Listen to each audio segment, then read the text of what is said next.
ప్రార్థన చేసుకుందాం. పరిశుద్ధుడా, ప్రేమ కలిగిన మా ప్రియ పరలోకపు తండ్రి, మీకే వందనాలు, స్తోత్రాలు.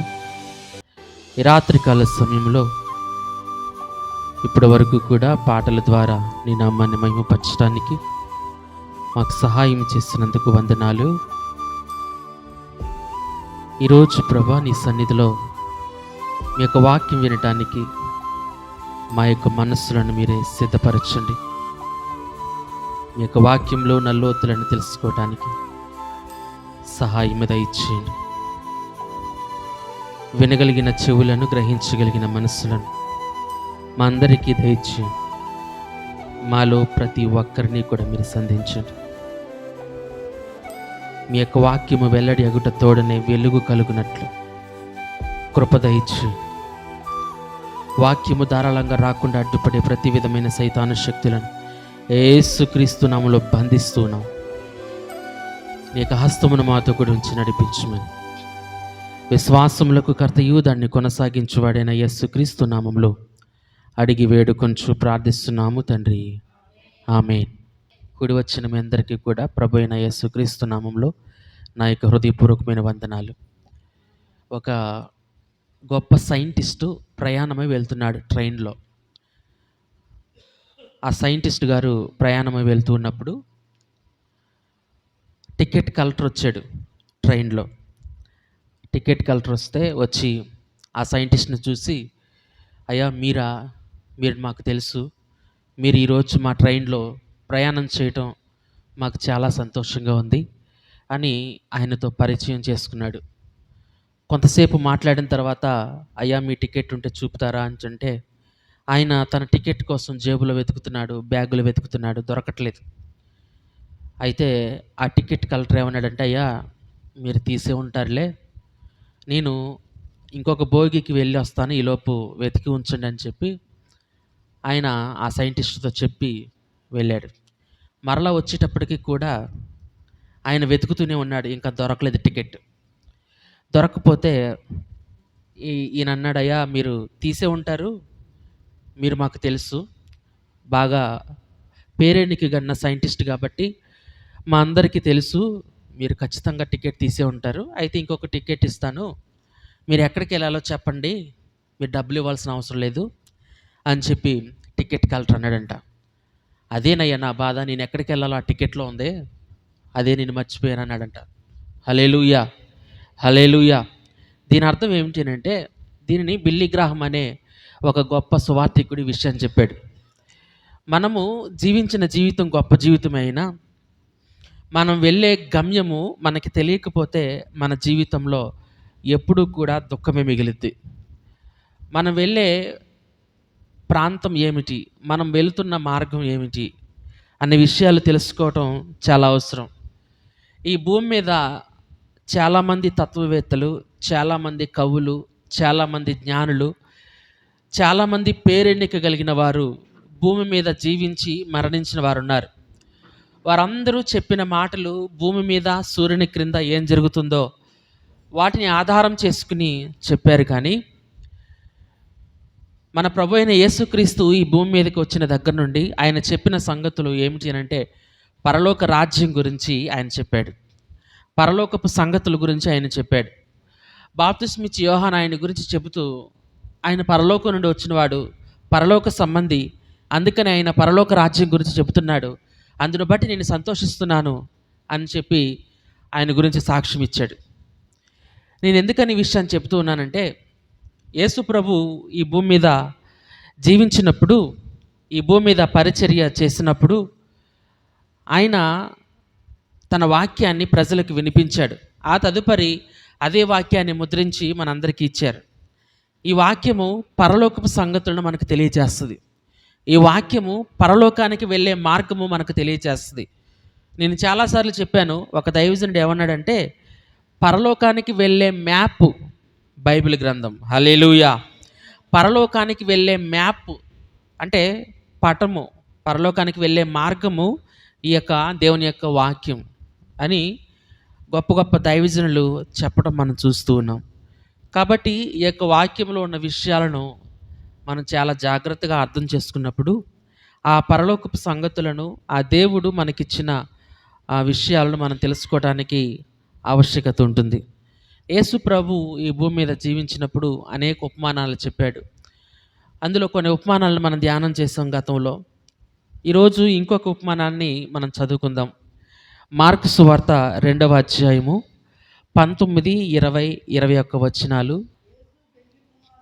యేసు పెండ్లి కుమారుడు తమతో కూడా ఉన్న కాలమున పెండ్లి ఇంటివారు ఉపవాసము చేయదగునా, పెండ్లి కుమారుడు తమతో కూడా ఉన్నంత కాలము ఉపవాసము చేయదగదు గాని, పెండ్లి కుమారుడు వారి యొద్ద నుండి కొనిపోబడు దినములు వచ్చును, ఆ దినములలోనే వారు ఉపవాసము చేతురు. ఎవడును పాత బట్టకు క్రొత్త గుడ్డ మాసిక వేయుడు, వేసిన ఎడల ఆ క్రొత్త మాసిక పాత బట్టను వెలితిపరచును, చినుగు మరీ ఎక్కువగును. హల్లెలూయా. ఇక్కడ మనం గమనించినట్లయితే యేసు ప్రభు మార్కు సువార్తలో చెప్పిన మొట్టమొదటి ఉపమానము, సారాంశము, ఉపమాన సాదృశ్యము అని చెప్పుకోవచ్చు. ఒక పెండ్లి విందును ఆయన పోలుస్తూ, ఒక పెండ్లి కుమారుని ఇంట జరిగే, ఒక పెండ్లి ఇంటిలో జరిగే విషయాలను ఆయన చెప్పాడు. ఇక్కడ ఈ యొక్క ఉపమానం చెప్పడానికి గల కారణం ఏమిటి అని అంటే, పరిసయ్యులు కానీ, అదేవిధముగా బాప్తిసం ఇచ్చి యోహాను యొక్క శిష్యులు కానీ తరచూ ఉపవాసాలు చేస్తారు.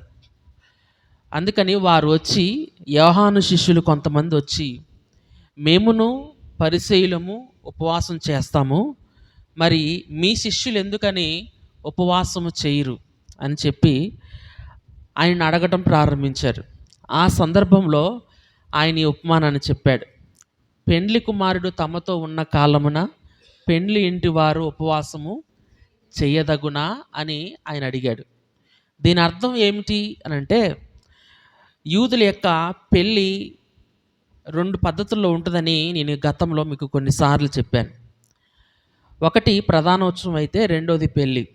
ప్రధానోత్సవం ఎంత ఘనంగా జరుపుతారో పెళ్ళి కూడా అంతే ఘనంగా వాళ్ళు జరుపుతారు. ప్రధానోత్సవానికి పెళ్ళికి మధ్యలో 1 సంవత్సరం గ్యాప్ ఉంటుంది. ప్రధానోత్సవానికి ఏం చేస్తారు అని అంటే, పెండ్లి కుమారుడు తనతో ఉన్న బంధువులు, తనతో ఉన్న వారే కానీ పెండ్లి కుమార్తె ఇంటికి వచ్చి అక్కడ ప్రధానోత్సవాన్ని జరుపుతారు. హల్లెలూయా. ప్రధానోత్సవాన్ని జరిపిన తర్వాత పెండ్లి కుమారుడు ఆ పెండ్లి కుమార్తెకి కానుక ఇస్తారు. దాన్నే మనం కట్నం అని అంటాం. ఈ రోజుల్లో పెండ్లి కుమార్తె పెండ్లి కొడుకుకి ఇస్తారు, కానీ ఆ దినాలలో పెండ్లి కుమారుడే పెండ్లి కుమార్తెకి కానుక ఇవ్వాలి.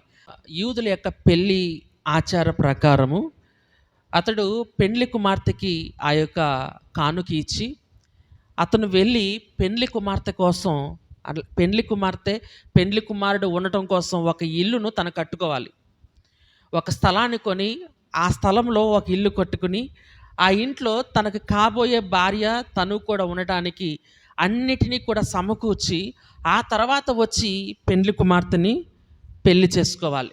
అందుకనే ప్రధానోత్సవానికిను పెళ్ళికి మధ్యలో ఈ యొక్క సంవత్సరం గ్యాప్ ఉండడానికి గల కారణం ఏంటంటే, ఈ యొక్క సంవత్సరం గ్యాప్లో ఆ పెండ్లి కుమారుడు పెండ్లి కుమార్తె కోసం ఒక ఇల్లు కడతాడనమాట. అదే ఆ యొక్క విధానము. ఆ విషయాలు మనము గతంలో కొన్నిసార్లు చెప్పుకున్నాం. అయితే ఈ యొక్క సందర్భాన్ని యేసు ప్రభు చెప్పడానికి గల కారణం ఏంటంటే, వారికున్న పెండ్లి పద్ధతుల్లో 2 పద్ధతుల్లో ఆయన ఏ పద్ధతి గురించి ఆయన చెప్పాడు అని మనం ఆలోచన చేస్తే, ప్రధానోత్సవం గురించి ఈయన ఇక్కడ మాట్లాడాడు. హల్లెలూయా. ప్రధానోత్సవం గురించి ఆయన మాట్లాడుతూ, పెండ్లి కుమారుడు పెండ్లి కుమార్తె ఇంటికి వచ్చినప్పుడు ఆ పెండ్లి కుమార్తె ఇంటిలో ఉన్న బంధువులు ఆ పెండ్లి ఇంటి వారు ఉపవాసం చేస్తారా? ఉపవాసం చేయరు. కారణం ఏమిటి అంటే, పెండ్లి కుమారుడు వారితో ఉన్నంత కాలము కూడా ఆ పెండ్లి కుమారుడికి సకల విధములైన భోజనాలను వారు సిద్ధపరిచి పెడతారు. కాబట్టి ఆ భోజనాలు పెట్టడంలో పెండ్లి కుమారుడితో కలిసి వారు కూడా భోజనం చేయటం అనేది వారి యొక్క ఆచారం. కాబట్టి పెండ్లి కుమారుడు ప్రధానోత్సవానికి వచ్చినప్పుడు అతడు 2 రోజులే ఉండని, 3 రోజులే ఉండని, వారం రోజులే ఉండుని. ఈ యొక్క విధానాలు జరిగినప్పుడు అన్ని రోజులు కూడా పెండ్లి కుమారుడితో కలిసి ఆ పెండ్లి ఇంటి వారు భోజనం చేస్తారు, ఉపవాసం అనేది చేయరు. ఇక్కడ యోహాను శిష్యులు అడుగుతున్న నేపథ్యంలో యేసు ప్రభు ఈ ఉపమానానికి చెప్పడానికి గల కారణం ఏమిటి అని అంటే, ఇక్కడ పెండ్లి కుమారుడు ఎవరు అని అంటే యేసు ప్రభువే. హల్లెలూయా. పెండ్లి కుమారుడు ఎవరు అని అంటే యేసు ప్రభువే. ఆయన భూమి మీదకి ఎందుకు వచ్చాడు అని అంటే తన వధువైన సంఘమును ఏర్పరచుకోవడానికి. ఆయన ఈ భూమి మీద నుండి బయటికి వెళ్ళిపోతున్న సందర్భంలో తన శిష్యులతో ఏమంటాడంటే, నేను మిమ్మను అనాథులుగా విడిచి వెళ్ళను, మీకు స్థలము సిద్ధపరచ వెళుతున్నాను, మరలా వచ్చి మీరు నాతో ఉండులాగున మిమ్మల్ని నేను తీసుకుని వెళ్తాను అని చెప్పి ఆయన అన్నాడు. పెండ్లి కుమారుడు మరలా వచ్చి ఎలాగైతే పెండ్లి కుమార్తెను తనతో పాటు తీసుకెళ్తాడో అదే విధముగా యేసుక్రీస్తు రెండవ రాకడలో, ఆయన యొక్క రహస్య రాకడలో ఈ యొక్క సంఘమును తనతో పాటు తీసుకుని వెళ్ళి తను ఏర్పరిచిన స్థలంలో ఆయన అక్కడ ఉంచడం అనేది జరుగుతుంది. హల్లెలూయా. ఆ యొక్క సాదృశ్యాన్ని ఇక్కడ ప్రభువు మనతో చెప్పడం మనం గమనించవచ్చు. ఇక్కడ పెండ్లి ఇంటి వారు ఉపవాసం చేస్తారా అంటే పెండ్లి ఇంటి వారు ఉపవాసము చెయ్యరు. ఇక్కడ పెండ్లి కుమారుడు ఎవరు అని అంటే యేసు ప్రభువే. అయితే ఇక్కడ పెండ్లి కుమారుడు యేసు ప్రభువే అని యోహాను శిష్యులకు చెప్పినప్పుడు దాని వెనకాల ఉన్న పరమార్థం ఏమిటి అని ఇంకొక విషయాన్ని మనం ధ్యానం చేద్దాం. యోహాను సువార్త 3వ అధ్యాయము 29వ వాక్యాన్ని మనం చదువుకుందాం. యోహాను సువార్త 3వ అధ్యాయము 29వ వాక్యాన్ని నేను చదువుతున్నాను, దయచేసి అందరూ ఆలకించండి. పెండ్లి కుమార్తె గలవాడు పెండ్లి కుమారుడు, అయితే నిలవబడి పెండ్లి కుమారుని స్వరము వినేటి స్నేహితుడు ఆ పెండ్లి కుమారుని స్వరము విని మిక్కిలి సంతోషించును. ఈ నా సంతోషము పరిపూర్ణమై ఉన్నది, ఆయన హెచ్చవలసి ఉన్నది, నేను తగ్గవలసి ఉన్నది. ఈ మాటలు ఎవరు చెబుతున్నారు అని అంటే బాప్తిస్మిచ్చి యోహాను తన శిష్యులకు చెబుతున్నాడు. తన శిష్యులు వచ్చి యేసు ప్రభువు కూడా నువ్వు ఎవరి గురించి అయితే యోర్దాను నది దగ్గర సాక్ష్యం ఇచ్చావో ఆయన బాప్తిస్మం ఇచ్చుచున్నాడు అనే విషయాన్ని ప్రకటించినప్పుడు, అనే విషయాన్ని తమ గురువు గారైన యోహానుతో చెప్పినప్పుడు యోహాను ఈ మాటలు చెబుతున్నాడు. పెండ్లి కుమార్తె గలవాడు పెండ్లి కుమారుడు, పెండ్లి కుమారుని అయితే నిలువబడి పెండ్లి కుమారుని స్వరము వినిడి స్నేహితుడు ఆ పెండ్లి కుమారుని స్వరము విని మిక్కిలి సంతోషించును. ఇక్కడ ఆయన చెప్పడానికి గల కారణం ఏమిటి అంటే ఆయన పెండ్లి కుమారుడు, నేను పెండ్లి కుమారుని స్నేహితుణ్ణి. ఆయన పెండ్లి కుమారుడు, నేను ఆయనకు స్నేహితుణ్ణి. నేను ఆయన స్వరము విని సంతోషిస్తున్నాను. ఇక మీదట ఆయన హెచ్చవలసి ఉన్నది, నేను తగ్గవలసి ఉన్నది. ఆయన పరిచర్య ముందుకు వెళ్ళవలసి ఉన్నది, నా పరిచర్యలో నేను తగ్గవలసి ఉన్నది అనే మాటలు ఆయన చెప్పడం మనం గమనించవచ్చు. కాబట్టి యోహాను యొక్క శిష్యులకి పెండ్లి కుమారుడు అని చెప్పగానే అక్కడ ఆ మాట అర్థమైపోతుంది. ఎందుకనంటే పెండ్లి కుమారుడు అనే సాక్ష్యాన్ని ఎవరిచ్చారు అని అంటే వారి యొక్క గురువు గారే వారికి ఆ సాక్ష్యాన్ని ఇచ్చినట్టుగా మనం చూడవచ్చు. కాబట్టి యేసు ప్రభు పెండ్లి కుమారుడైతే తనతో పాటు ఉన్న శిష్యులందరూ కూడా పెండ్లి ఇంటివారు. హల్లెలూయా. కాబట్టి ఇక్కడ మనం గమనించాల్సింది ఏమిటి అని అంటే యేసు ప్రభు కేవలం తినడానికి మాత్రమే ప్రాముఖ్యతనివ్వలేదు. ఆ సమయంలో ఆయన పెండ్లి కుమారుడు కాబట్టి ఆయన పరిచర్య చేసే దినాలలో ఆయన యొక్క పరిచర్య ముందుకు సాగవలసి ఉన్నది కాబట్టి ఆయన ఎక్కువగా ఉపవాస ప్రార్థనలు బహుశా చేసి ఉండొచ్చు, చేసి ఉండకపోవచ్చు, మనకు తెలియదు. కానీ ఇక్కడ మనం గమనించినట్లయితే ఆయన ఎక్కువగా ఉపవాసం చేసినట్లు ఎవరికి కనబడలేదు. దాన్ని ఆధారం చేసుకుని చాలామంది ఏమంటారు అని అంటే యేసు ప్రభు ఉపవాసాలు చేయొద్దు అని అన్నాడు. మనం ఎందుకు ఉపవాసాలు చేయాలి అని కొంతమంది ప్రశ్నించే వాళ్ళు ఉన్నారు. గొప్ప జ్ఞానం కలిగిన వాళ్ళే, గొప్ప వాక్య పరిణితి కలిగిన వారే అటువంటి విషయాలు ప్రకటించడం చాలా బాధాకరమైన విషయం. ఇక్కడ ప్రభువు ఏమన్నాడు అంటే తను భూమి మీద పరిచర్య చేసినప్పుడు ఆ ఉపవాసం అనేది వారు చేయరు. కానీ ఆయన కొనిపోబడు దినములు వచ్చును. ఆయన కొనిపోబడు దినములు అనే మాటను మనం గమనించినప్పుడు పెండ్లి కుమారుడు పెండ్లి కుమార్తెను చూసిన తర్వాత పెండ్లి కుమారుడు పెండ్లి కుమార్తె దగ్గర ప్రధానోత్సవం అయిన తర్వాత ఈమె నా భార్య అని చెప్పిన తర్వాత ఈమె నాకు కాబోయే భార్య, ఈ కుటుంబం అంతా నాకు కాబోయే బంధువులు అని పెండ్లి కుమారుడు ఒకసారి ఊహించుకున్న తర్వాత పెండ్లి కుమార్తె కూడా ఈయన నా భర్త, ఈయన నాకు కాబోయే భర్త అని తనలో తాను ఊహించుకున్న తర్వాత వాళ్ళు సంవత్సరం పాటు ఎడబాటు భరించాలి. హల్లెలూయా. సంవత్సరం పాటు ఎడబాటు భరించాలి. ఎందుకనంటే వారికి వెంటనే పెళ్లి చేశారు. వెంటనే పెళ్లి చేశారు. ఈ రోజుల్లో ఏముంది, కుదిరిందంటే చాలు, ఎప్పుడు ఎడతారు పప్పు అన్నం అంటారు కదా. ఎవరు కూడా 6 నెలలు 7 నెలల్లో ఆగే విధానం లేదు. అయితే అన్యులైతే మనకి ముహూర్తాలు లేవు, అవి లేవు, ఈ లేవు అని ఆపుతారు అనుకోండి, అది వేరే సంగతి.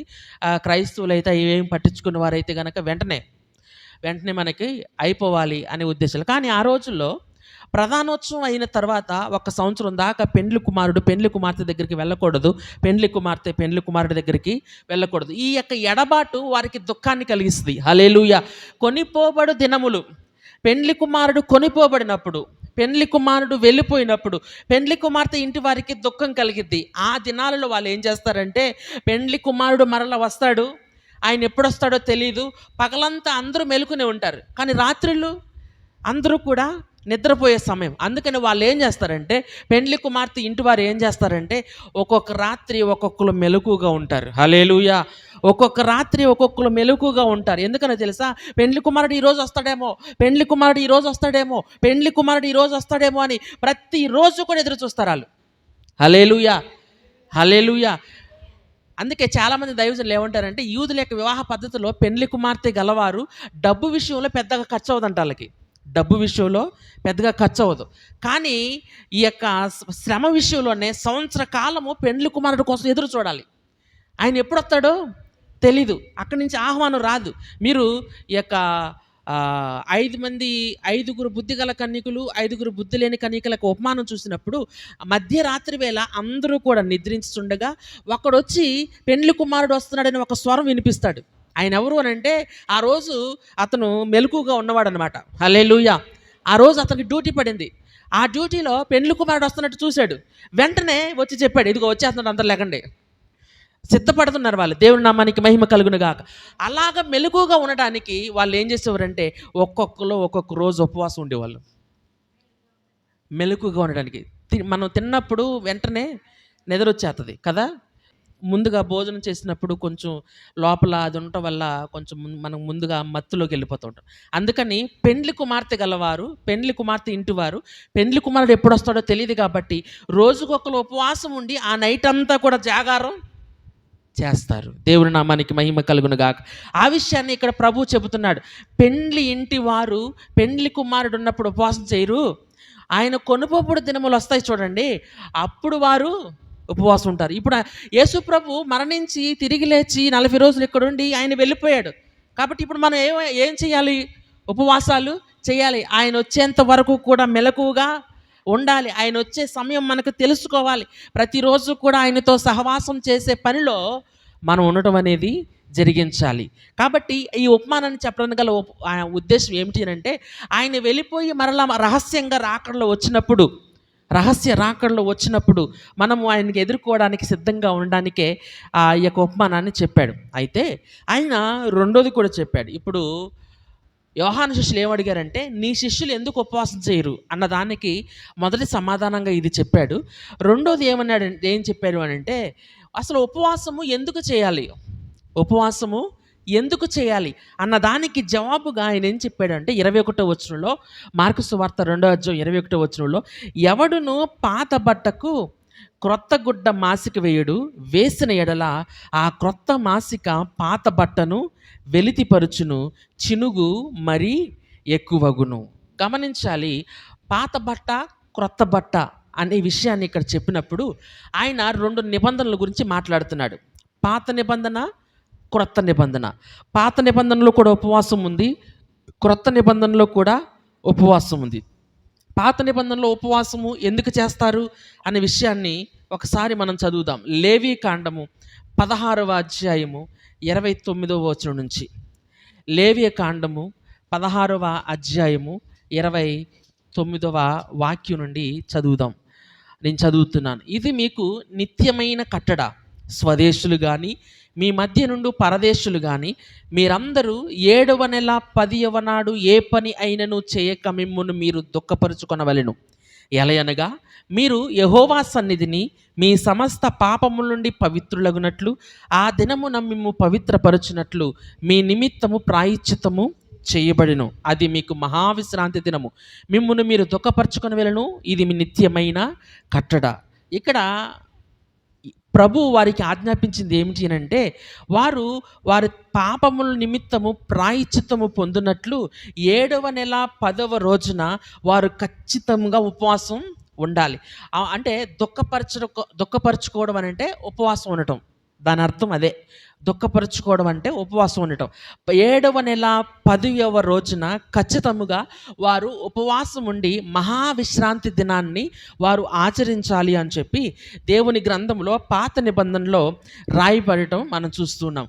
అది వాళ్ళు కంటిన్యూ చేస్తూ ఆ ఉపవాసాలు చేస్తూ యేసు ప్రభు వచ్చేంత వరకు కూడా ఆ ఉపవాసాలు చేశారు. అయితే యేసు ప్రభు వచ్చిన సందర్భంలో ఉపవాసాలు ఎలాగ చేశారు అనే విషయాలు అది కూడా చదువుదాం. మత్తయి సువార్త 6వ అధ్యాయము 16వ వాక్యం నుండి నేను చదువుతున్నాను. అందరూ శ్రద్ధగా వినండి. మీరు ఉపవాసము చేయనప్పుడు వేషధారుల వలె దుఃఖముకులై ఉండకుడి. తాము ఉపవాసము చేయుచున్నట్టు మనుషులకు కనబడవలనని వారు తమ ముఖములను వికారము చేసుకొందురు.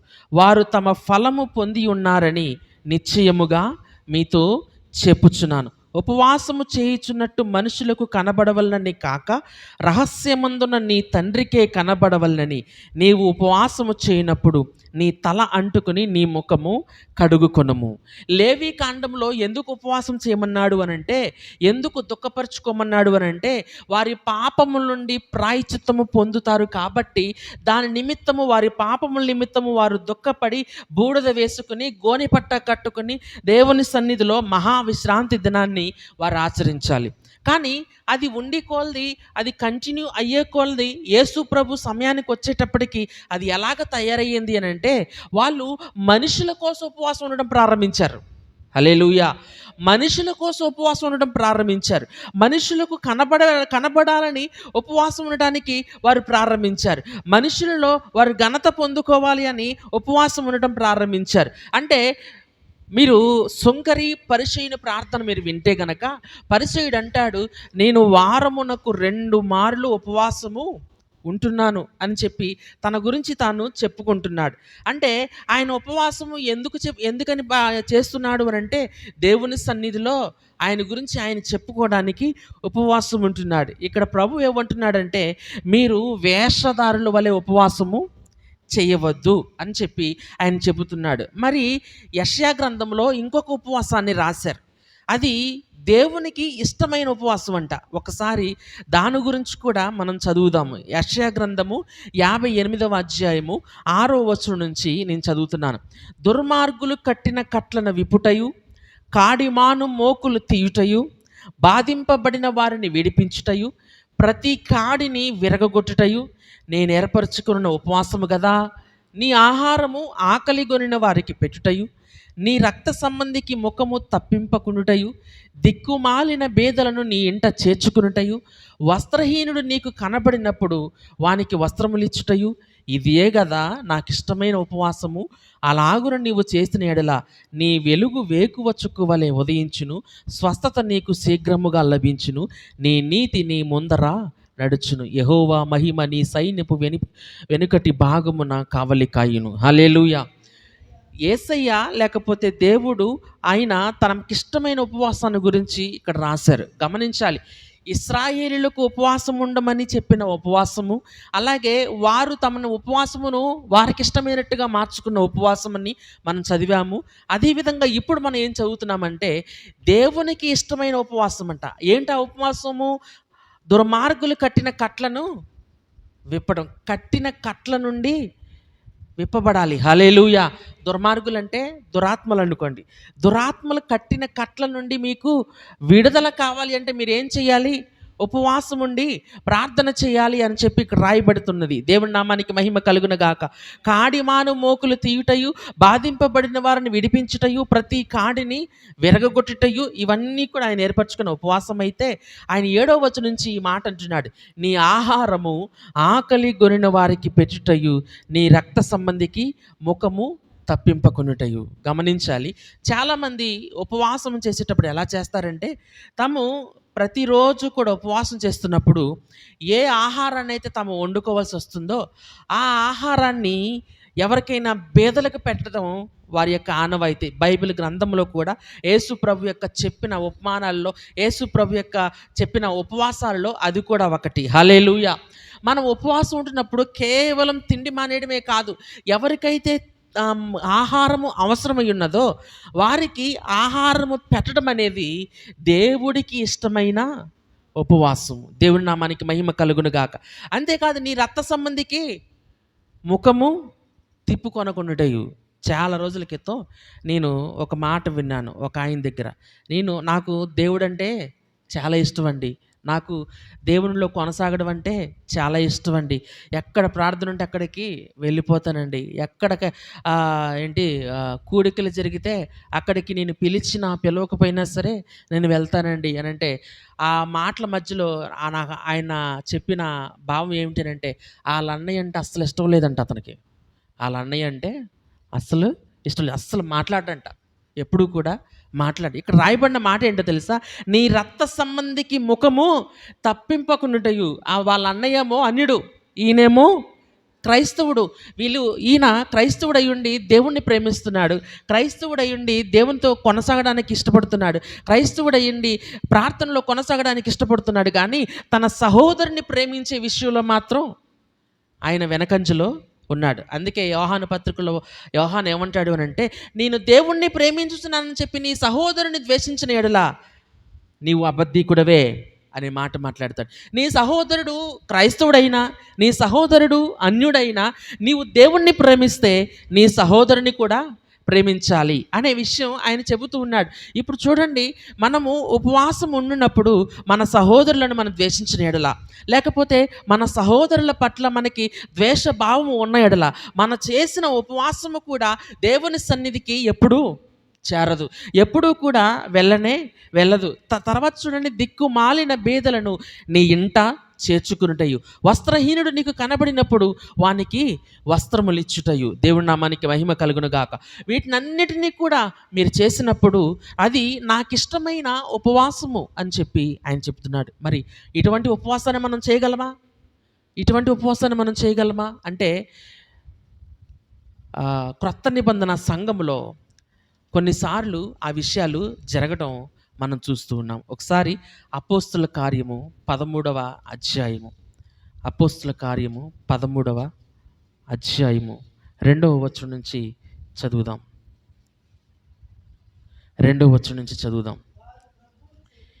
వారు ప్రభువును సేవించుచు ఉపవాసము చేయుచుండగా పరిశుద్ధాత్మ నేను బర్నబాను సౌలును పిలిచిన పని కొరకు వారిని నాకు ప్రత్యేకపరచుడని వారితో చెప్పెను. అంతటా వారు ఉపవాసం ఉండి ప్రార్థన చేసి వారి మీద చేతులుంచి వారిని పంపిరి. హల్లెలూయా.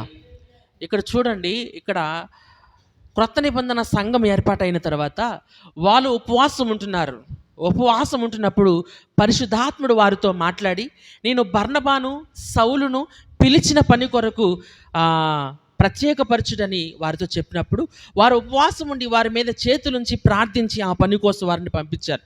వాళ్ళు ఏ పని కోసం వెళ్ళారు అని అంటే సువార్త పని కోసం వెళ్ళారు. గమనించండి, వాళ్ళు సువార్త కోసం వెళ్ళినప్పుడు అనేక మంది రక్షించబడ్డారు. వారు సువార్త కోసం వెళ్ళినప్పుడు అనేక దెయ్యాలు వెళ్ళిపోయాయి. వారు సువార్తలో కొనసాగినప్పుడు అనేక మంది రోగులు స్వస్థపరచబడ్డారు. సౌలు బర్నబా ఇద్దరు కలిసి ఒక సువార్త ప్రయాణం చేస్తే ఇంకా పౌలు ఒక్కడే 3 మిషనరీ దండయాత్రలు ప్రపంచమంతటా కూడా ఆ రోజులో తిరగటం మనం గమనించవచ్చు. హల్లెలూయా. ప్రపంచమంతటా దేవుని యొక్క వాక్యాన్ని ప్రకటించిన వాళ్ళు వీరిద్దరే. దేవుని నామానికి మహిమ కలుగును గాక. వీరిని ప్రత్యేకపరచడం ద్వారా వీరు ప్రపంచమంతటికి కూడా సువార్తను ప్రకటించడం ద్వారా అనేక చోట్ల ఉన్న దుర్మార్గుల యొక్క కట్లు విప్పబడ్డాయి. దురాత్మల నుంచి విడుదల పొందారు, ఆ రోగాల నుంచి విడుదల పొందారు, స్వస్థతలు పొందుకున్నారు. అనేక అద్భుత కార్యాలు జరిగి అనేక చోట్ల సంఘాలు స్థాపించబడ్డాయి. హల్లెలూయా. చూడండి, యెషయా గ్రంథంలో చెప్పిన ఆ ఉపవాసము వీరిలో నెరవేరింది, వీరిలో నెరవేరింది. చూడండి, 11వ అధ్యాయం, అపోస్తుల కార్యం 11వ అధ్యాయము 27వ వచనం నుంచి కూడా నేను చదువుతున్నాను, ఒకసారి చూడండి. ఆ దినముల యందు ప్రవక్తలు యెరూషలేము నుండి అంతియొకయకు వచ్చిరి. వారిలో అగబు అను ఒకడు నిలువబడి భూలోకమంతటా గొప్ప కరువు రాబోవుచున్నదని ఆత్మ ద్వారా సూచించెను. అది క్లౌదియా చక్రవర్తి కాలమందు సంభవించెను. అప్పుడు శిష్యులలో ప్రతి వాడును తన తన శక్తి కొలది యోదయలో కాపురమున్న సహోదరులకు సహాయము పంపుటకు నిశ్చయించుకునెను. అలాగున చేసి బర్నబా, సౌలు అను వారి చేత పెద్దల యొద్దకు దానిని పంపిరి. హల్లెలూయా. ఆ రోజుల్లో అగబు అనే ఒక ప్రవక్త ఉండేవాడు క్రొత్త నిబంధన సంఘంలో. ఆయన గొప్ప శక్తివంతమైన ప్రవక్త. ఆయన ఏమన్నాడు అనంటే, లోకమంతటికి ఒక గొప్ప కరువు రాబోతుంది అనే విషయాన్ని ఆయన ప్రవచించాడు. అలా ప్రవచించినప్పుడు అది క్లౌదియా అనే చక్రవర్తి కాలంలో జరిగితే, అప్పుడు శిష్యులు క్రైస్తవులందరూ ఏం చేశారంటే, అంతియొక్కయలో ఉన్న క్రైస్తవులందరూ ఏం చేశారంటే, తమ తమ శక్తి కొలది చందాలు పోగు చేసి యోదయ ప్రాంతంలో ఉన్న సహోదరులకు, పేదవారైన వారి యొద్దకు, ఎవరైతే కరువును అనుభవిస్తున్నారో, ఎవరైతే కరువులో విలయ తాండవం చేస్తున్నారో, ఎవరైతే కరువులో కన్నీరు కారుస్తున్నారో వారి యొద్దకు తమ సహాయాన్ని పంపించారు. హల్లెలూయా. హల్లెలూయా. వీరు ఉంటున్న ప్రాంతానికి వారు ఉంటున్న ప్రాంతానికి కొన్ని వేల మైళ్ళ దూరం. కానీ వీరు ఏం చేశారంటే, వారికి నష్టం కలగకుండా వీరు తమ శక్తి కొలది డబ్బులను వారికి పంపించారు. చూడండి, యెషయా గ్రంథంలో చెప్పిన ఆ ఉపవాసం ఇక్కడ నెరవేరింది. దేవుని నామానికి మహిమ కలుగును గాక. చూడండి, యెషయా గ్రంథంలో చెప్పిన ఆ ఉపవాసము నిజముగా మనుషులెవ్వరూ చేయలేనిది. కానీ క్రొత్త నిబంధన సంఘములో ఎందుకు జరిగిందంటే, యేసు ప్రభు వెళ్ళిపోయిన తర్వాత ఆయన ఒక కానుకను సంఘానికి ఇచ్చాడు. హల్లెలూయా. నేను చెప్పాను కదా, పెండ్లి కుమారుడు పెండ్లి కుమార్తెను ప్రధానోత్సవం అయిన తర్వాత ఒక కానుక ఇచ్చి, ఒక కట్నం ఇచ్చి ఆయన వెళ్ళి స్థలం సిద్ధపరచడానికి వెళ్తాడని చెప్పానే. ఆ కట్నము, ఆ కానుక ఏంటో తెలుసా? పరిశుద్ధాత్మ. హల్లెలూయా. హల్లెలూయా. నేను తండ్రి యొద్ద నుండి వాగ్దానం చేయబడిన దాన్ని నేను మీకు పంపిస్తున్నాను, పైనుండి వచ్చి శక్తి పొందు వరకు మీరు పట్టణంలోనే నిలిచి ఉండుడి అని వారితో లోకాసు వార్తలో ఆయన మాట్లాడాడు. ఆ బహుమతి ఏమిటి అంటే పరిశుద్ధాత్మ. ఆ యొక్క కానుక ఏమిటి అంటే పరిశుద్ధాత్మ. ఆ పరిశుద్ధాత్మ వారి మీదకి వచ్చినప్పుడు, ఆ యొక్క వరమును వారు పొందుకున్నప్పుడు వారు నూతనమైన స్థితిలోనికి వారు వెళ్ళారు. భూమిని తలక్రిందులు చేసే విశ్వాసంలోనికి వారు మారిపోయారు. హల్లెలూయా. హల్లెలూయా. ఆ యొక్క పరిశుద్ధాత్మ ఎటు నడిపిస్తే అటు నడిపించబడడం నేటి సంఘానికి ఉన్న ఆధిక్యత. అది దేవుడిచ్చిన కానుక మనకి, అది దేవుడిచ్చిన కానుక. చాలామంది అంటారు, పెండ్లి కుమారుడు పెండ్లి కుమార్తె ఇచ్చిన కానుక ఆయన రక్తం అంటారు. కాదు, ఆయన రక్తము సంఘాన్ని విమోచించడానికి, ఆయన రక్తము సంఘము ఏర్పాటు కావడానికి. కానీ సంఘానికి ఇచ్చిన కానుక ఏమిటి అంటే పరిశుద్ధాత్మ. అందుకే పేతురు అంటాడు, ఆయన యేసుక్రీస్తు నామములో మీరు బాప్తిసం పొందండి, అప్పుడు మీరు పరిశుద్ధాత్మ అనే వరమును పొందుతారు అని ఆయన మాట్లాడతాడు. ఆ వరము, ఆ పరిశుద్ధాత్మ అనే వరము ఇప్పుడు సంఘాన్ని నడిపిస్తుంది. చూడండి, ఇప్పుడు మనం చూసే ఈ యొక్క పరిశుద్ధాత్మ అనే ప్రేరణ, లేకపోతే ఈ యొక్క పరిశుద్ధాత్మ అనే యొక్క కానుక, ఈ యొక్క పరిశుద్ధాత్మ అనే ఇది కట్నము అనేది చాలా పూర్తి అయినది కాదు. మనకి కొంతవరకే పరిశుద్ధాత్మని యొక్క కానుకను దేవుడు మనకిచ్చాడు. ఎందుకని ఈ విషయాన్ని చెప్తున్నానంటే, యోహాను సువార్తలో ఆయన అంటాడు, నేను ఏదైతే చెప్పానో అదే విషయాలు ఆయన మీకు గుర్తు చేస్తాడు. హల్లెలూయా. హల్లెలూయా. ఈ పరిశుద్ధాత్మ గురించి ఎఫెసీయులకు రాసిన పత్రికలో పౌలు ఏమంటాడు అంటే, ఆత్మ అనే సంచకరువును మనకిచ్చి ఉన్నాడు. ఆత్మ అనే సంచకరువును మనకిచ్చి ఉన్నాడు. సంచకరువు అని అంటే సంచిలో కరువు కాదు. హల్లెలూయా. సంచకరువు అని అంటే ఏదైనా వస్తువు కొన్నప్పుడు ముందుగా ఇస్తారు చూడండి, దాన్ని ఏమంటారు? ఏదైనా వస్తువు కొన్నప్పుడు మరలా నేను తీసుకొస్తానని చెప్పేసి కొంత డబ్బు ఇస్తారు కదా, దాన్ని ఏమంటారు? మర్చిపోయాను. ఇంగ్లీష్లో అడ్వాన్స్ అంటారు. బజానా. అవును, హల్లెలూయా. బజానా మనం ఏదైనా వస్తువు కొన్నప్పుడు ఆ వస్తువు మనం మరలా వచ్చి తీసుకెళ్తాను నేను. అయితే ముందు బజానా ఇస్తున్నానని చెప్పి ఇస్తారు కదా! దానిని సంచకరువు అని అంటారు. హల్లెలూయా! అంటే ముందుగా అడ్వాన్స్ ఇచ్చాడు. పరిశుద్ధాత్మ అనే అడ్వాన్స్ ఇచ్చాడు. చూడండి, ఒక సైకిల్ కొనాలని అనుకోండి. ఆ సైకిల్ ఒకవేళ రూ. 5,000 అయితే మళ్ళొచ్చి తీసుకెళ్తాను అని బజానా ఎంత ఇస్తారు మీరు? మొత్తం 5,000 ఇచ్చేత్తారా? ఎవరు? మన స్థాయిని బట్టి 500 అని, 1000 అని, 1500 అని ఎంతో కొంత ఇస్తూ ఉంటాం. అలాగే ఒక బండి కొన్నప్పుడు అలాగే, లేకపోతే ఒక కారు కొన్నప్పుడు, లేకపోతే ఇంకా వేరే వేరే వస్త్రాలు కొన్నప్పుడు, అలాగే బంగారం కొన్నప్పుడు, అలాగే వజ్రాలు కొన్నప్పుడు ఎంత ఇస్తారు? నాకు తెలీదు. ఎందుకంటే ఎప్పుడు నేను వజ్రాలేం పెట్టుకోలేదు. చాలా ఎక్కువే కట్టాలి. ఎందుకంటే అయి కోట్ల రూపాయల్లో ఉంటాయి. కోట్ల రూపాయలు ఉంటాయి. కాబట్టి ఆ డబ్బులు కూడా కోట్ల రూపాయలు ఇవ్వాలి. చూడండి, బజానా ఎక్కువ ఉంటదా? లేకపోతే రేట్ ఎక్కువ ఉంటదా? అసలు రేటే ఎక్కువ. చూడండి, పరిశుద్ధాత్మ అనే బజానా ఇచ్చినప్పుడు ఈ బజానా కన్నా కూడా ఆయన ఇచ్చిన వెల ఇంకా గొప్పది. అదే ఆ వెల ఏంటంటే యేసుప్రభు యొక్క రక్తం. అంటే పరిశుద్ధాత్మను మనకు దేవుడు పూర్తిగా ఇవ్వలేదు. పూర్తిగా ఇవ్వలేదు. అది యేసు ప్రభువులో మనం కొనసాగడానికి, సంఘంగా మనం కొనసాగడానికి దేవుడు ఆ బహుమతినిచ్చాడు. ఆ యొక్క పరిశుద్ధాత్మలో మనం కొనసాగుతూ ఉన్నప్పుడు, ఆ పరిశుద్ధాత్మ ప్రేరణతో మనం కొనసాగుతూ ఉన్నప్పుడు, ఆ పరిశుద్ధాత్ముడు మనల్ని నూతనమైన రీతుల్లోనికి నడిపిస్తూ ఉంటాడు. హల్లెలూయా! హల్లెలూయా! మనుష్య యోచనల ప్రకారం కాదు, మనుషుల యొక్క ప్రభావం ప్రకారం కాదు, పరిశుద్ధాత్మ ప్రేరణ ప్రకారం మనం నడుస్తూ ఉండాలి. చూడండి, పరిశుద్ధాత్మ ప్రేరణ లేకపోతే ఈ రోజుల్లో మనం ప్రార్థనలు చేయలేం. పరిశుద్ధాత్మ ప్రేరణ లేకపోతే మనం ఉపవాసాలు చేయలేం. పరిశుద్ధాత్మ యొక్క నడిపింపు లేకపోతే ప్రసంగాలు, వాక్యాలు చెప్పలేం. పరిశుద్ధాత్మ ప్రేరణ లేకపోతే దేనిని మనం జరిగించలేం. ఆ పరిశుద్ధాత్మ ప్రేరణ అందరికీ ఉంటుంది. ఆ పరిశుద్ధాత్మ ప్రేరణ ప్రార్థన చేసే వారికి అందరికీ ఉంటుంది. దేవుడు ఎంతో కొద్దో గొప్పో నాలాంటి వారికి కూడా ఆ యొక్క పరిశుద్ధాత్మ ప్రేరణ అనేది ఇస్తూ ఉంటాడు. అంటే ఆ యొక్క పరిశుద్ధాత్మ ప్రేరణ ద్వారా మనము ముందుకు కొనసాగాలి అనేది దేవుడు కోరుకుంటున్నాడు. ఉపవాసం అంటే అది ఎంత గొప్పది అనంటే దేవునిలో కొనసాగడానికి ఒక ఆయుధం లాంటిది. కాబట్టి ఆ ఆయుధాన్ని పరిశుద్ధాత్మ ప్రేరణతో కొనసాగించడం అనేది ఎంతైనా సరే అది మనకి చాలా అవసరము అని ఈ యొక్క వాక్యం ద్వారా మనం తెలుసుకోబోతున్నాం. కాబట్టి ఎప్పుడు కూడా మనము పరిశుద్ధాత్మ అనే వాగ్దానాన్ని, లేకపోతే ఆ యొక్క ఆహ్, బహుమతిని మనం పొందుకోవటానికి ఎప్పుడు కూడా మనము ప్రయత్నం చేసే వారముగా ఉండాలి. నూతన నిబంధన సంఘానికి దేవుడిచ్చిన గొప్ప బహుమతి ఏమిటి అనంటే పరిశుద్ధాత్మ. ఆ పరిశుద్ధాత్మ లేకుండా మనము నడిపించబడలేము.